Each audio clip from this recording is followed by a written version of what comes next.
Inner Borderlines sobre todo yo me acuerdo, eso sí, que fue cuando estábamos hablando de la freeway, de la carretera, cuando en un momento dado dije, esto es un documental, ¿no?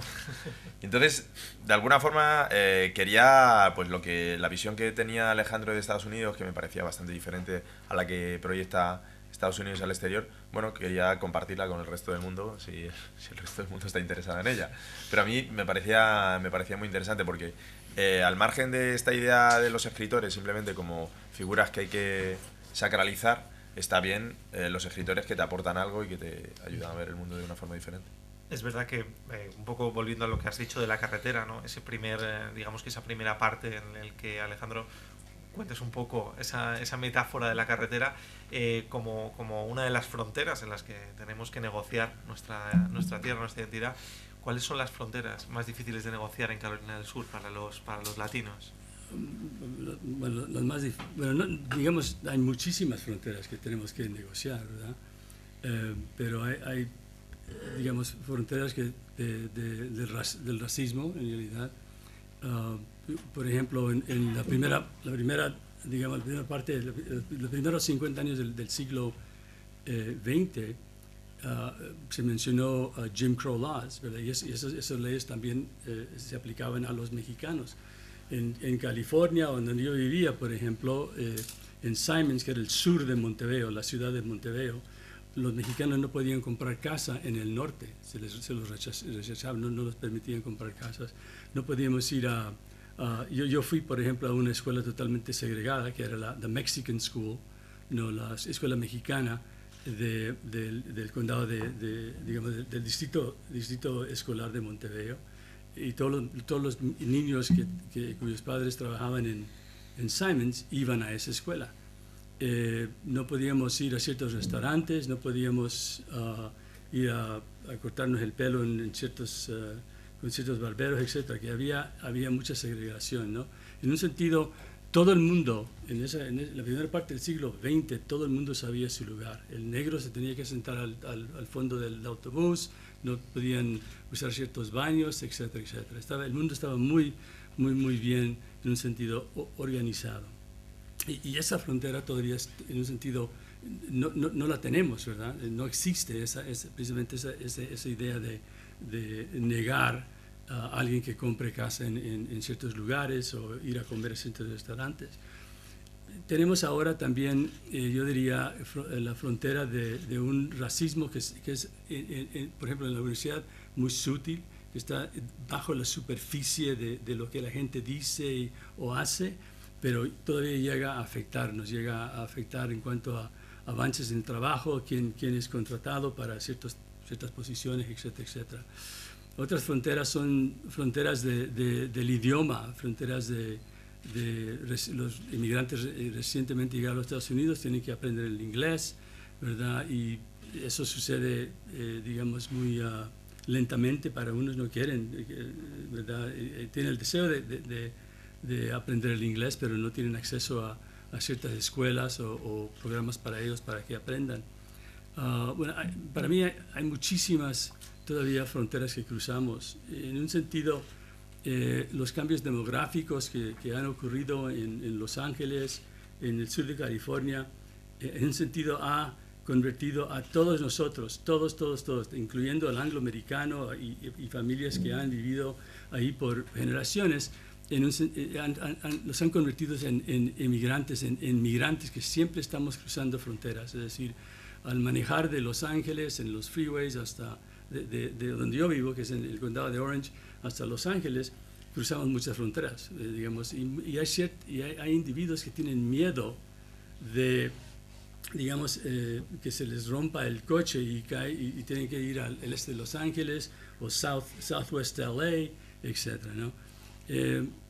Hay muchísimas, ¿no? en donde vivimos nosotros, pero yo creo que eso es algo sumamente único, tal vez, en el sur de California. Y bueno, más o menos esa es una respuesta a la pregunta, ¿no?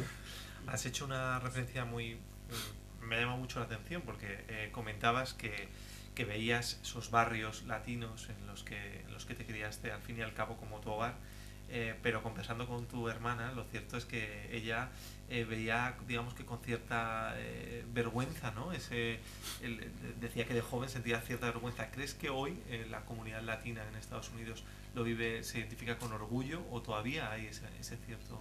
No, yo creo que ahora mucho ha cambiado en cuanto a eso. Es decir, que yo iba a una escuela segregada y muchos de los muchachos que estaban ahí tenían, tenían vergüenza en cuanto al barrio, pero eso también era porque la manera que nos trataban, a veces los maestros, administradores, etcétera, ¿no?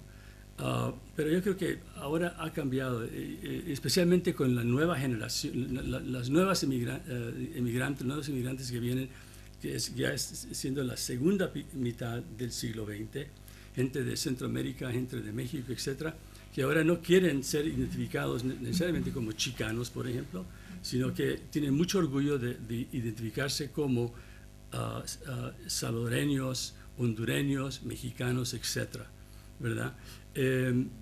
Y también son muy trabajadores. Digamos, mucha gente cree, bueno, este jardinero no tiene nada de éxito, ¿verdad? Pero él y su familia se han dedicado a crear un negocio que les ha ganado bastante dinero, ¿no? Yo creo que también la educación, muchos más hijos de estos emigrantes están ahora en las universidades. Yo fui el primero de mi familia de recibirme de la universidad. Mis hermanos no tuvieron la oportunidad, aunque mi hermano Ricardo fue unos cuantos años a Community College, o el colegio de la comunidad, también mi hermana, pero no siguieron ellos se dedicaron a trabajar. También en Simons, donde vivíamos, toda la idea del dueño, Walter Ruby Simons, era mantener un grupo de mexicanos que iban a trabajar en su compañía, en la fábrica de ladrillos. No los preparaban a nosotros o a mis hermanos para ser doctores, para pensar en otras profesiones profesionales, ¿no? Nada más nos preparaban ¿para qué? Para poder leer, tal vez, un poco, y dedicarnos a trabajar en la fábrica. Pero en cuanto a, yo creo que ahora el orgullo es bastante, y se nota también en cuanto al voto latino, que viene siendo mucho más importante, está creciendo mucho, y también la población latina va a crecer más y más, es la que está creciendo más rápido, ¿verdad? Y aún también con la población asiática que está creciendo. Pero no es por los inmigrantes que están entrando, es por la población que ya tenemos presente en los Estados Unidos. Esa población va a aumentar muchísimo más, ¿verdad? Yo siempre digo de que ahora tenemos 55 millones de latinos viviendo en los Estados Unidos. 35 millones de ese grupo son mexicanos, y luego tienen los cubanos, puertorriqueños y centroamericanos, etc., ¿verdad? Y se dice que para el año 2050, 2050, tendremos tal vez 80 millones, y estos pronósticos son distintos, depende de quién los hace, ¿verdad? Pero uno dice, bueno, 70 millones, 80 millones, etcétera, de mexicanos viviendo, digamos, de latinos viviendo en los Estados Unidos. Eso es una población enorme. Pero también todos los pueblitos del sur de la frontera, ciudades, mejor dicho, Chihuahua, todo eso, que más o menos están situados 200, 150 hasta 300 millas del sur, ¿verdad? Van a cambiar, esos van a crecer mucho, mucho más. Y en ese caso, mexicanos se van del centro a México, Guadalajara tal vez, pero se van a ir a Chihuahua, Sonora, etc.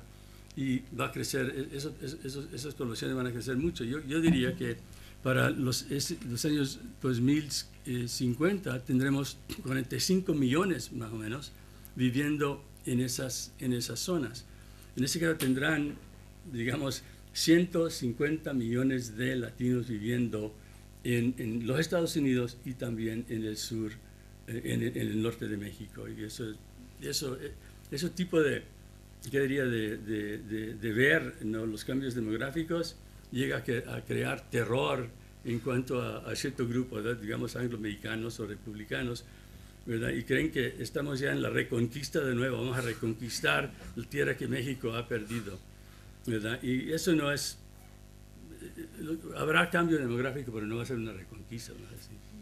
Antes dabas tu visión decías que dabas tu visión de escritor de ficción. Ahora te voy a pedir que nos des solamente la visión de escritor para preguntarte si crees que tendremos un presidente latinoamericano de los Estados Unidos. Bueno, tal vez una mujer primero, pero no, sí, habrá, yo creo que sí, tal vez no en mi tiempo aquí en este mundo, pero sí habrá bueno, el cubano rubio, ¿no? Conservador.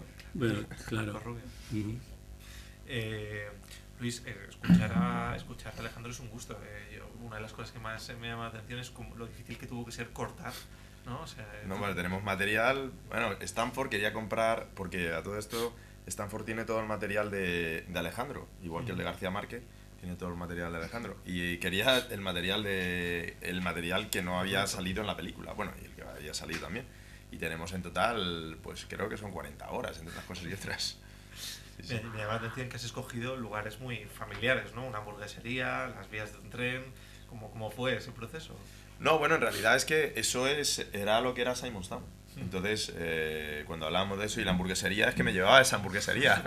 Y el campus es que era donde vivíamos, era, digamos, el entorno. El entorno lo puso la costumbre, vaya. Claro. Cada 2 por 3, la primera vez que me llevó ahí a la hamburguesería, me dijo, mira, aquí llevo viniendo 50 años a esta hamburguesería y tal. Y bueno, vamos a verla, porque estamos viendo los barrios de la periferia, que eran los barrios de lo que son ahora las Carmelitas, ¿no? ¿Se llama? ¿Está en Montebello? Montebello, el sur de Montebello. No, pero estábamos viajando por todo lo que es el este de Los Ángeles y todos los barrios de lo que es el este de Los Ángeles, que ahora es enorme. Es un enorme barrio, ¿no? Al este del río de Los Ángeles, ¿no? Y a eso estamos. Eso estamos haciendo. Sí, claro, pero y vamos a ver los barrios, porque ahí como los barrios es algo como tiene connotaciones muy negativas, porque no es como si aquí llamamos, no sé, un sitio chabolista casi, ¿no? Los barrios, una cosa que se ve como con temor, o la banlieue, por ejemplo, en Francia. Y entonces yo le decía, bueno, pero el peligro aquí exactamente ¿dónde está? Y entonces, claro, en realidad teníamos un concepto de barrio totalmente diferente. Lo que llamamos aquí barrio no se parece en nada. Lo que pasa es que los anglosajones han tomado el término barrio para aplicarlo a donde viven los latinos o los mexicanos y tomarlo de forma peyorativa. Pero no. Y también los medios, digamos, también llegan a exagerar la violencia en los barrios, ¿no? Exagerar en cuanto a la cantidad de gangbangers o de pandillas, ¿no? En realidad yo creo que 4, 5, 7% de los jóvenes, o 10% de los jóvenes en ciertas partes, están metidos en las pandillas, pero los demás están en la escuela, ¿verdad? Y esa en realidad no es un barrio, sino que es como yo digo en la película, it's our home, no es nuestra casa. Y así la vemos, ¿no? Sí, además cuando íbamos, por ejemplo, a East LA, que sí, es donde suceden la mayor parte de las películas de estas de policías que se dedican a luchar contra los pandilleros, a mí, yo me acuerdo que bajábamos incluso con la cámara y tal, que siempre es un poco complicado, y me acuerdo que tuve un problema con la cámara, tuvimos un problema, 2 en el rancho de Irvine y en un centro comercial que estaba en Irvine, que no estaba con él, estaba yo solo. Y en cambio ahí en los barrios no tuvimos nunca ningún problema y bajábamos y subíamos y era una cosa... No me parecía tampoco nada peligroso, no. Por lo menos aparentemente no. Hablabais mucho de los tópicos, ¿no? sobre los latinos en Estados Unidos.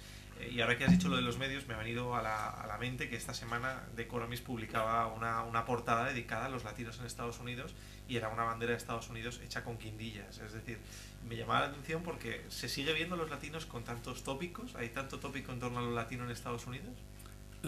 Dices de tópicos, dices que temas, etcétera. No, stereotypes. Stereotypes, ok, estereotipos. Perdonen. Estereotipos, sí los hay. Creo que también el profesor Fernández comentó esos estereotipos, ¿verdad? Y yo siempre he dicho, me han preguntado esta mañana cuando tuvimos una entrevista, me preguntaron, ¿usted es un escritor chicano? Digo que sí, ¿verdad? Pero también soy un escritor latino. Creo que en la introducción usaron 3 palabras, me acuerdo si estuvieron bien: latino, hispano, hispanic, ¿no? Etcétera. ¿Qué más? Hay Mexican American, ¿verdad? Hay muchísimos... Luego los peyorativos, ¿no? Tipo claro, Bracer. claro. Y digamos, hay muchas maneras en describir o términos que se usan para esa población, pero yo afirmo también que soy un wetback, soy un beaner, I'm a greaser, ¿verdad? Todos los términos negativos, ¿verdad? Que también se aplican a nosotros, ¿verdad? Y eso es la realidad, digamos que soy todos esos términos. También depende de dónde uno está y con quién uno está, ¿verdad? Es decir, por ejemplo, un señor que es working class, que trabaja y no se viste como nosotros, ¿verdad? Por lo general hay prejuicio, depende de dónde está, ¿verdad? Yo, que como dijeron también en la película, somos middle class, ¿verdad? O upper class para algunos también. Y yo también soy un fanático del tenis y pertenezco a un club de tenis, ¿verdad? Y ellos no me miran como mexicano o chicano, ¿verdad? Para ellos tengo ya otra identidad, ¿no? Y eso también notamos en la película, que hablamos de negociar no solamente el espacio, ¿verdad? Pero también negociar la identidad, porque somos todo eso, me parece. Hay un momento en la película en la que Luis te pregunta por cómo recordaba a Simon, y es verdad que cuando tú se lo preguntas a tu hermana, le preguntas la misma pregunta, ella no responde sobre cómo recordaba a Simon, sino cómo vivía ella, ¿no? O sea, cómo eran esas reuniones en torno a la familia. Es decir, que pareciera como que lo latino al final se conserva más en las estructuras familiares. Eso quizás sea la tierra que no se puede quitar, ni los barrios que se pueden crear, ¿no? Ya, bueno, tienes razón, es decir, que la familia es sumamente importante, y creo yo que el libro, yo he escrito mucho de mi familia, ¿no? Y The Brick People es la historia de mis padres, ¿verdad? Y creo que la familia es muy importante, especialmente para working class, gente trabajadora, los emigrantes recientes que están llegando, ¿verdad? Porque ya cuando mis padres vinieron a los Estados Unidos, ¿no? Como he dicho en la película, mi papá en 1912, no, mi madre, perdón. En el 12 y en el 18. Y 18 fue mi papá, ¿verdad? Teníamos una familia y vivíamos en este espacio que era Simon's Company Town, ¿verdad? Pero ya para la segunda y la tercera generación nos estamos alejando de esas raíces, nos estamos alejando de esa historia y también de ese lenguaje, ¿no? Y eso ha pasado, creo yo, mucho con las familias de la primera mitad del siglo XX. Ahora la nueva generación, los nuevos emigrantes son distintos.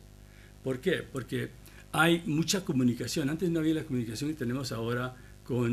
Si uno viene de México, puede llamar a México, puede volar a México, puede manejar a México, manda dinero a México, viven en los Estados Unidos, viven bien aquí, ¿verdad? Tienen su casa aquí, pero también tienen una casa en México. Eso es lo que se llama transnationalism, transmigration, ¿verdad? Y eso más y más está creciendo. Eso también es una moda de vivir, es una nueva migration, una nueva emigración, etc. Y bueno, y creo que eso también es muy importante. Mucha gente no se da cuenta de por qué, digamos, esta gente está mandando dinero a Centroamérica o a México, ¿no? que son billones de dinero que mandan. Pero es porque ya tenemos la capacidad de vivir en dos espacios, de vivir en dos lugares.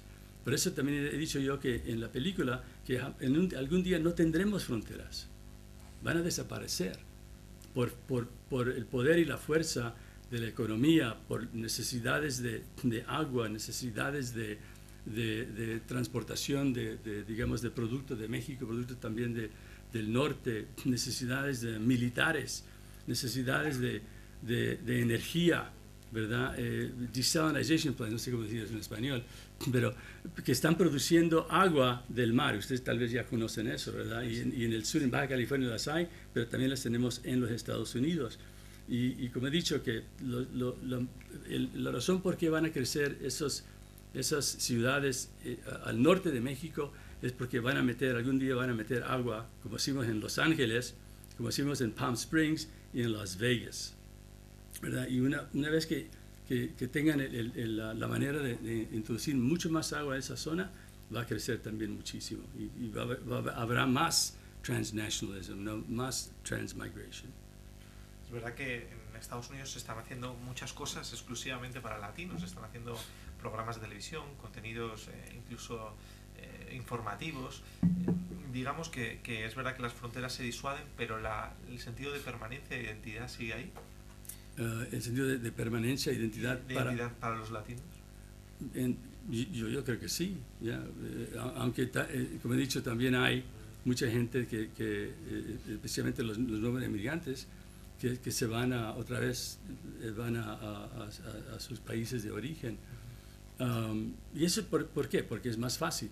Y también lo que pasa, por ejemplo, mi esposa era maestra de la primaria por unos 38 años, etc. Y la mayoría de sus estudiantes eran mexicanos o centroamericanos. Cuando llegaba la época navideña, los sacaban de la escuela y se iban a El Salvador, se iban a México, etc. Y pasaban todo ese mes ahí, ¿verdad? Y no, hay mucha identidad, pero esa identidad, digamos, sentido de pertenecer, sentido de ser parte de los Estados Unidos, también lo mismo de poder ser ciudadano en México, poder tener nuestra casa en México, etc.